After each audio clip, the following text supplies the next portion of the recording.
Autism Funding Program, Navigating the System. Hello, my name is Hina Mahmood, and I'm the Senior Occupational Therapist at the Down Syndrome Resource Foundation. The goal of this guide is to gather all pertinent information in one place and provide families with a quick introduction and tutorial to navigating the Autism Funding Unit's funding process and the online My Services Family portal. The written information on this guide is also available as a PDF on our website, www.dsrf.org.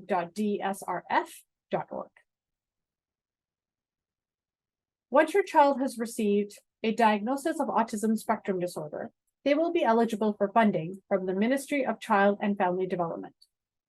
Autism Funding helps pay for eligible services or supports that promote skill development for children with Down syndrome. The Autism Funding Pathway, getting a diagnostic assessment.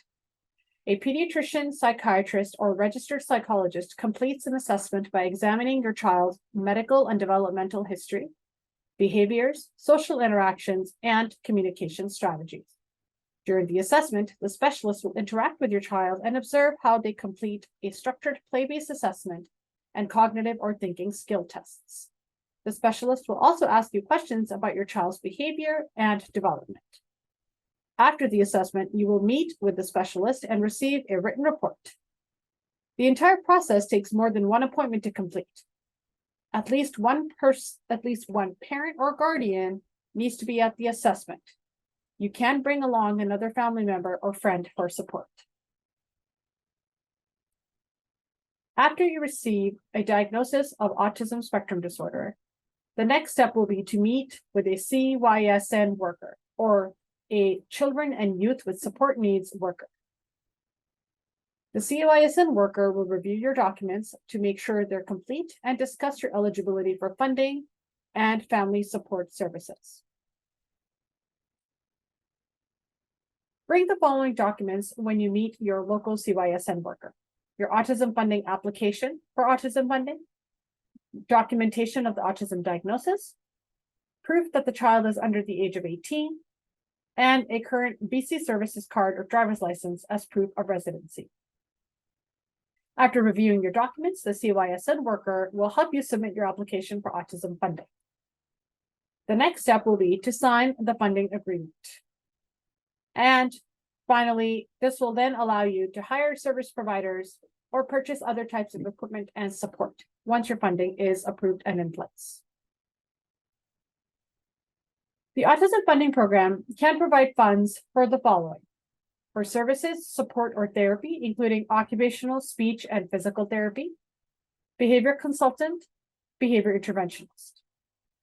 You can also use the funding for equipment or supplies, such as laptops, desktops, tablets, such as iPads, books, sensory items, and other games and puzzles. Autism funding can also be used for training, autism-specific courses, workshops, conferences, or educational items like books, DVDs, and videos. Finally, autism funding can also be used for travel. Expenses for round trips in BC that are 80 kilometers or more, air, bus, or train fare, hotel expenses, parking, and ferry and toll fees. It is suggested that you allocate up to 20% of your autism funding to assist with the cost of purchasing equipment and supplies, training, or travel to support your child's therapy goals. The fastest way to submit this form is through the online My Family Services portal, which we will go over later in this guide. You can also send the form by email, mail, or fax, but this option can take up to 30 days. It is also important to keep in mind not to purchase any items until you receive approval from the Autism Funding Program.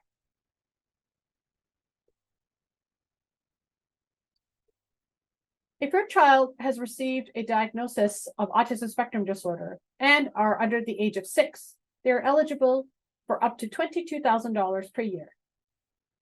This funding can be used for professionals such as OTs, PTs, and speech therapists that are listed on the Registry of Autism Service Providers, behavior interventionists, administrative costs, costs related to employing a service provider, and family counseling therapy. If your child is between the ages of 6 and 18 when they get their autism diagnosis, they are eligible for up to $6,000 per year.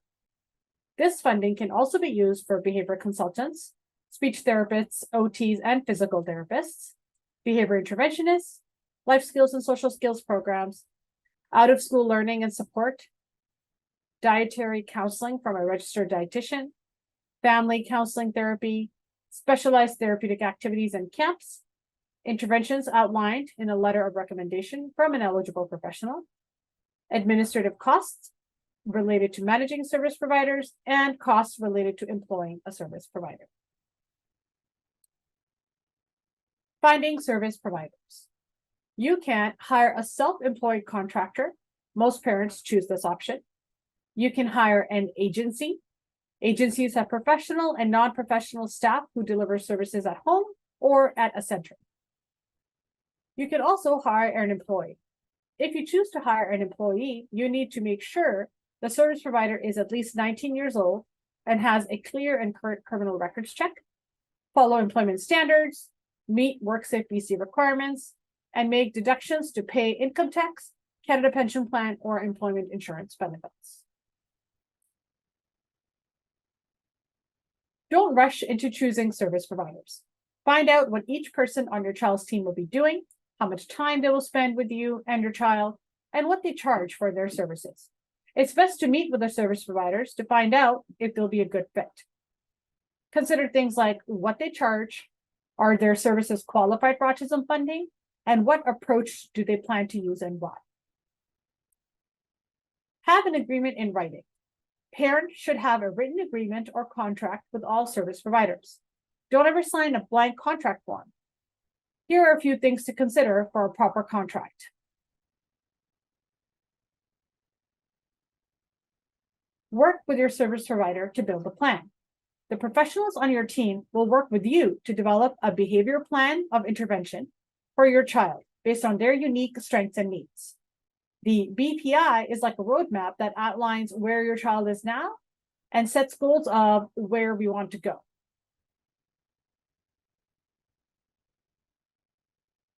Make sure the service provides value and quality for cost. There's a range to what service providers can charge.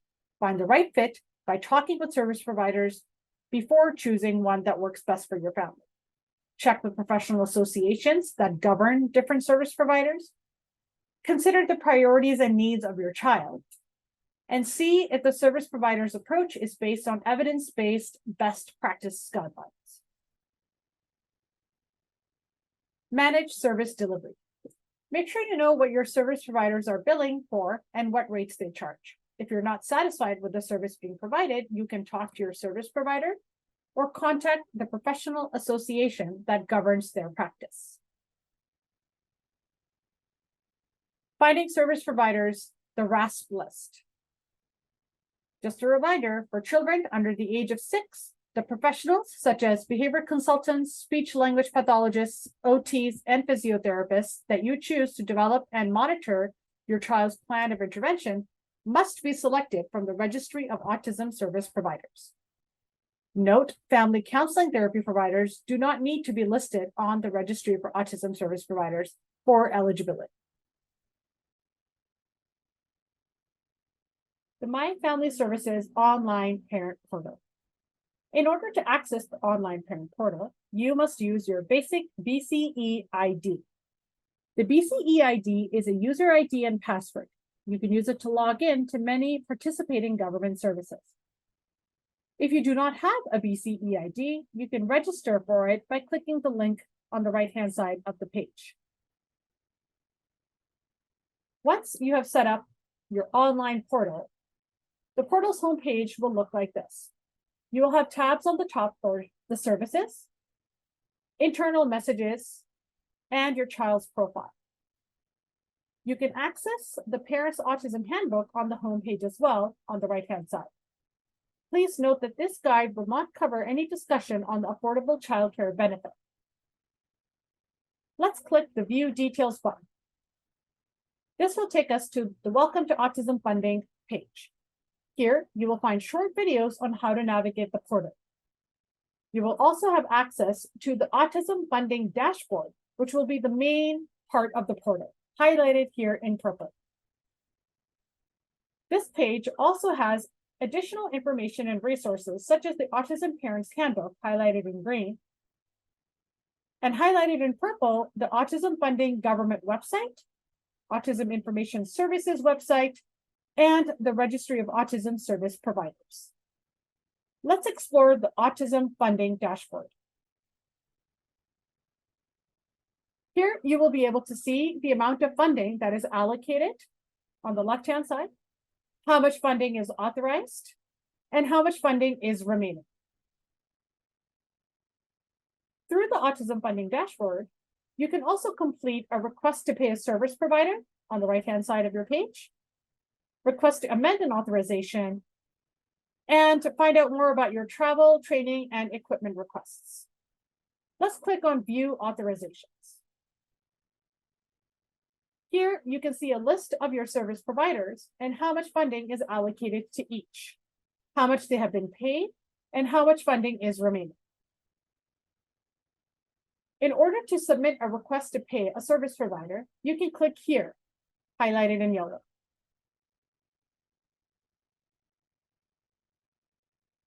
Here is an example of a request to pay service providers form. You will need to complete this RTP service providers form, and your child's therapist can help in completing Part A regarding services, as it refers to the cost and frequency of how often they will receive services. This is something you will discuss with your child's service provider before filling out the form. Once the form is complete, the families can then submit it through the online portal.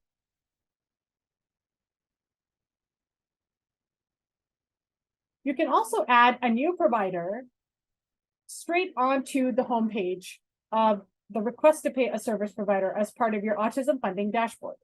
You can add an individual or a business. This will then appear in the drop-down menu, highlighted in black over here. Through the Autism Funding dashboard, you can also request to amend an authorization, highlighted here in yellow. The request to amend an authorization. Amendments must be received within 6 months of the first date of service. Travel, training, and equipment authorizations cannot be increased. You must submit a new request if required. Ensure all expected payments have been processed prior to making changes to an authorization. The reimbursement authorizations also cannot be increased. Finally, through the Autism Funding dashboard, you can also find out more information about travel, training, and equipment expenses. Let's take a look. A reminder that up to 20% of annual funding can be used for eligible travel, training, and equipment. A special note is included on the purchase of computers, tablets, and smartphones. Once you have received written approval from Autism Funding to purchase one laptop or one desktop computer or one touchscreen tablet, i.e. an iPad, the next request cannot be made for 3 years from the purchase date.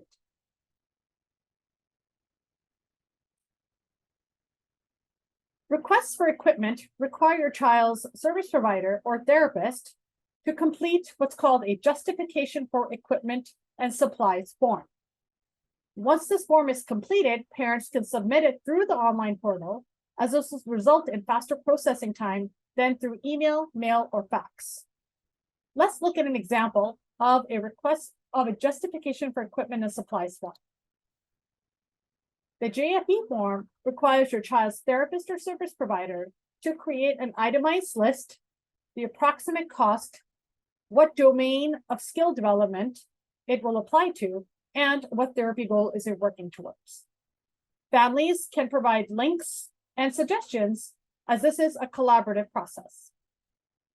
Here's an example of a completed form. For this student, we are requesting items such as a sorting game set. Approximate cost is $55. The domain is academics, and the goal is to help in learning foundational academic skills such as colors and numbers. Once your JFE has been approved, you are now ready to purchase equipment and supplies. Equipment and supplies can be purchased in store, online, However, it is important to remember to retain your receipts, as those will be important for when you submit a request for a reimbursement. How to use funding for autism-related training.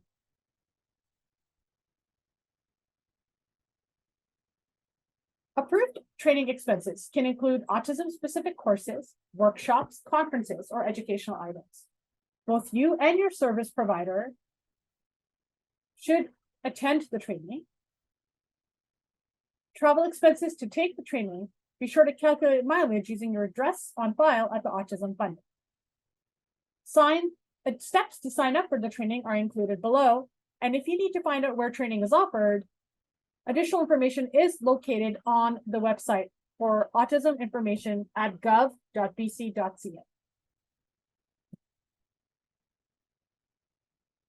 Returning to the request to pay a service provider page, you can also submit a reimbursement request through here, highlighted in yellow. You will select what you are asking to reimburse for and complete the required fields for information, whether it's for equipment expenses, travel, training, or employer costs. A request and receipt must be received by Autism Funding within 6 months of the date of purchase to be eligible of payment. Proof of purchase is required and must be attached to this request. The original receipts must be retained in your records for 6 years. Please remember, intervention services are not eligible for reimbursement.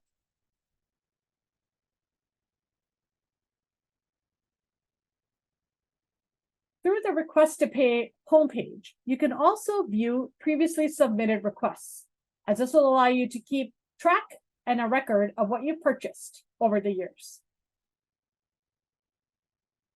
Finally, if you have any questions or concerns about the Autism Funding Program or the online family portal, you can reach out to www.gov.bc.ca, which is the Autism Funding British Columbia government website. You can also call the local office in Victoria. There's a toll-free number, or you can reach them by fax or email. If you have any additional questions about the Autism Funding Program, please don't hesitate to contact us at www.dsrf.org.